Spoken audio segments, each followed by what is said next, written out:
एक zip file जो तुमने कभी ना कभी यूज की ही होगी, लेकिन क्या तुमने कभी सोचा है कि ये तुम्हारे फाइल्स को एक्चुअल में कंप्रेस कैसे करता है?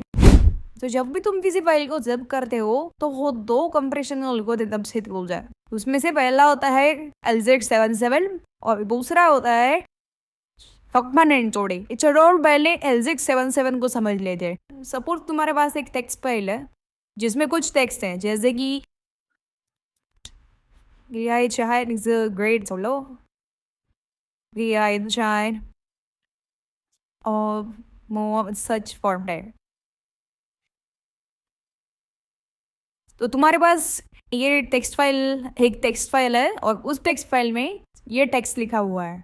तो LZ77 बेसिकली करता क्या है कि जो रिपीटिंग डेटा पैटर्न्स होते हैं उनको कंप्रेस कर देता है। जैसे कि फॉर एग्जांपल इस सेंटेंस में AI चाय 2 बार लिखा है, तो LZ77 क्या करेगा, जब वो पहले AI चाय को देखेगा तो वो उसको वैसे के वैसा स्टोर करेगा, लेकिन जब वो इस सेकंड इंस्टेंस को देखेगा तो वो इस सेकंड इंस्टेंस को एक पॉइंटर के साथ रिप्लेस कर देगा, और वो पॉइंटर एक टपल के फॉर्मेट में होता है यूजुअली। और इस कपल में 2 नंबर्स होते हैं। पहला नंबर डिनोट करता है डिस्टेंस, यानी कि जो पिछला वाला AI चाय है वो यहाँ से कितना दूर है। तो सपोज हम अभी के लिए अज्यूम करते हैं कि जो पहला वाला इसके पहले वाला AI चाय है वो 15 कैरेक्टर्स के डिस्टेंस पे, तो हम यहाँ पे लिखेंगे 15। और इस टपल की दूसरी वैल्यू होती है लेंथ।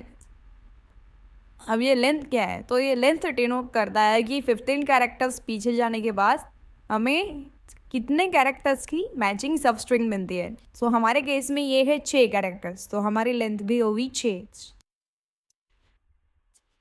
तो ऐसे ही LZ77 तुम्हारे फाइल में जितने भी डेटा रिपीटिंग पैटर्न्स होते हैं उनको ऐसे पॉइंटर्स के साथ रिप्लेस कर देता है। तो ये तो हुआ LZ77 का रोल। अब हम समझते हैं कि हफमैन एन्कोडिंग का रोल क्या होता है। हफमैन एन्कोडिंग बेसिकली कैरेक्टर्स को कंप्रेस करता है। जैसे कि फॉर एग्जांपल हमारे पास एक स्ट्रिंग है VB+AC। अब जब ये स्ट्रिंग हफमैन एन्कोडिंग के थ्रू जाएगी तब हफमैन एन्कोडिंग क्या करेगा कि इस तरह एक हफमैन ट्री बनाएगा। अब जो हमारा हफमैन ट्री होता है वो कुछ ऐसा दिखता है।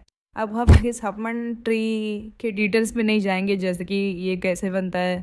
तो हफमैन एन्कोडिंग की स्पेशलिटी ये होती है कि जो मोस्ट रिपीटिंग कैरेक्टर्स होते हैं उसको ये एक छोटा कोड दे देता है। अब सवाल है कि ये कैरेक्टर्स का कोड कैलकुलेट कैसे होता है। तो हम इस हफमैन ट्री को रूट से डाउनवर्ड्स फॉलो करते हैं। रूट सिंपल है, जब भी तुम लेफ्ट जाओ तो 0 असाइन करो, जब भी तुम राइट जाओ तो 1 असाइन करो।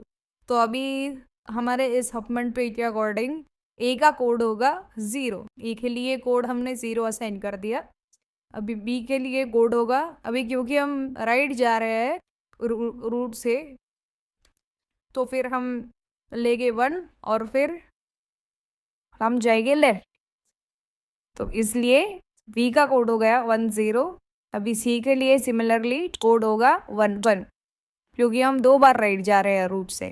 और फिर हफमैन एन्कोडिंग क्या करता है, हमारी जो स्ट्रिंग है उसको इन कोड्स के साथ रिप्लेस कर देता है। तो हम अभी हमारी स्ट्रिंग कुछ ऐसी बनेगी 10 10 0 0 0 1 1। तो इस तरह से हफमैन एन्कोडिंग कैरेक्टर्स को कंप्रेस कर देता है। तो हम इन दोनों कंप्रेशन एल्गोरिदम्स को ऐसे समराइज कर सकते हैं कि जो LZ77 एल्गोरिदम है वो वर्ड्स को कंप्रेस करता है और जो हफमैन एल्गोरिदम है वो कैरेक्टर्स को कंप्रेस करता है।